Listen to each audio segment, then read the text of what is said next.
Hello friends, आपका स्वागत है house of education study channel पे। और मैं आज हिस्ट्री का टॉपिक 4 लाया हूँ। जैसा कि हम लोगों ने टारगेट रखा है कि कॉमन पेपर में हमें 32 आउट ऑफ 40 लाना है, ताकि 100 या 95 हम लोग क्रॉस कर सके, जो कि तैयारी फोर के आपको कट ऑफ के लिए बहुत ही इम्पोर्टेंट है। तो उसके तहत हम लोग कुछ टॉपिक्स पे बात करेंगे, जिसमें हिस्ट्री में 7 आउट ऑफ 8 लाने के लिए हमारा पूरा प्रयास रहेगा। इसके तहत आज जो है सूरत विभाजन और लखनऊ समझौता एक विशेष टॉपिक है। एक सूरत में विभाजन होता है और लखनऊ में फिर समझौता होता है, तो क्या है इसके बारे में हम लोग जानते हैं आज। सबसे पहले सूरत विभाजन के बारे में बात करेंगे। 1905 के दशक यानी बंगाल विभाजन के आते तक में आपको नरम दल और गरम दल में एक बड़ी खाई के रूप में दिखने लगा था। यानी कि गरम दल चाहता था कि आंदोलन क्रांतिकारी रूप से हो, और नरम दल चाहता था कि पिटीशन पे, मर्सी पे, इस तरह से जो है आंदोलन चले।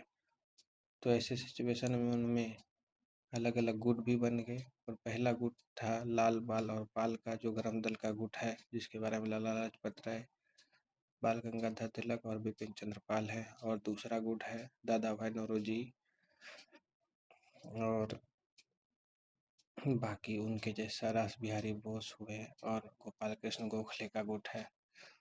तो इनके ही विवाद बढ़ते बढ़ते 1907 में जब कांग्रेस का अधिवेशन हुआ, तो वहाँ पर अल्टीमेटली अध्यक्ष पद के लिए जब मतदान हुआ, तो वहाँ पे बिल्कुल ये मतभेद बिल्कुल उभर आया।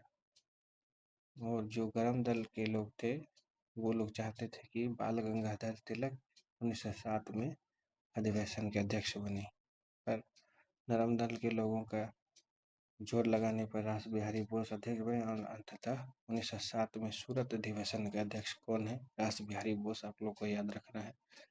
और सूरत में विभाजन क्यों हुआ? ये मुख्यतः अध्यक्ष पद को लेकर के, बाकी तो पहले से ही विवाद आ रहा था उसके लेकर के। और 1907 में सूरत में हुए भारत राष्ट्रीय कांग्रेस के अधिवेशन में सूरत विभाजन के नाम से जाना जाता है। इस अधिवेशन में कांग्रेस को 2 गुटों में बांट दिया, नरमपंथी और गरमपंथी में। इस विभाजन के कारण कांग्रेस की एकता कमजोर हो गई और सरकार को फायदा हुआ। तो इसके बाद 1907 से लेकर के कांग्रेस में विभाजन के कारण से बहुत सारा आंदोलन प्रभावित हुआ, और कोई बड़ा विशेष आंदोलन भी आपको बंगाल विभाजन के बाद नहीं दिखेगा। फिर उसके बाद एक वक्त आता है जबकि आपस की दूरियों को ख़त्म किया जाए। इसके बाद फिर दूसरा आया अधिवेशन लखनऊ का, 1916 का लखनऊ अधिवेशन। 1916 का लखनऊ अधिवेशन के अध्यक्ष कौन है? ये इम्पोर्टेंट याद रखना है, अंबिकाचरण मजूमदार हैं। और इस अधिवेशन में लखनऊ समझौता हुआ। लखनऊ समझौता किस बेसिस पे हुआ? पहले तो कांग्रेस का नरम दल और गरम दल के बीच में समझौता होकर के एक हो गए वो दोनों, और कांग्रेस और मुस्लिम लीग के बीच में भी समझौता हुआ। यानी कि एक बहुत ही इम्पोर्टेंट अधिवेशन है लखनऊ अधिवेशन।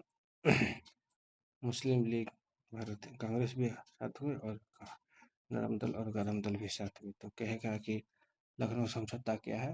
कांग्रेस के अंदर में नरम दल और गरम दल के गुट के बीच के विवाद को निपटारा करने के बाद दोनों गुट एक होकर के फिर से जो कांग्रेस की संगठन की स्थापना को मजबूत किए, वही है लखनऊ समझौता। तो इतना ही है इसके लिए, धन्यवाद।